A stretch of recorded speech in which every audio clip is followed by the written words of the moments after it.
These are a really interesting example of Longchamp oyster plates. Once again, they're used with flat oysters where with a center well big enough to put another oyster in or the lemon slice or wedge.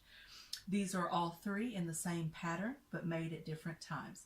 The absolute oldest one is this one. It has more work. It is Longchamp Terre de Fer. Terre de Fer is ironstone made.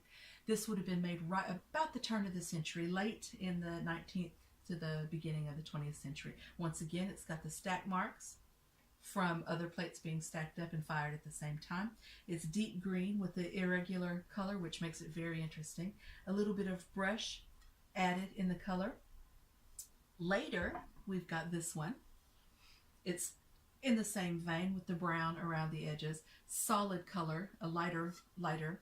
It is Terre de Fer also, but we know it's slightly newer because of the way it is processed, the thickness of the glaze, and this color is sprayed on. This is airbrushed. This is all applied manually. This one is airbrushed, and then all they did was went around the edge in the brown by hand. This we call panier tressé. Some people, some Americans call it the rope pattern. Then the most popular Longchamp plate is the Chantilly pattern. It's the same plate, but it's brown and off-white, but it's not in faience. It doesn't have the shiny glaze. It's got a very matte eggshell glaze. Finally, the newest one in the grouping is once again done with airbrush. The edge is done by hand in brown. It's not marked. It's the exact same plate. There's barely any crazing, but there is some starting. I would put this one in made probably around 1950. So how old is the first one? The first one is probably 19th century to the turn of the century. I would say 1880, 1875 to 1900.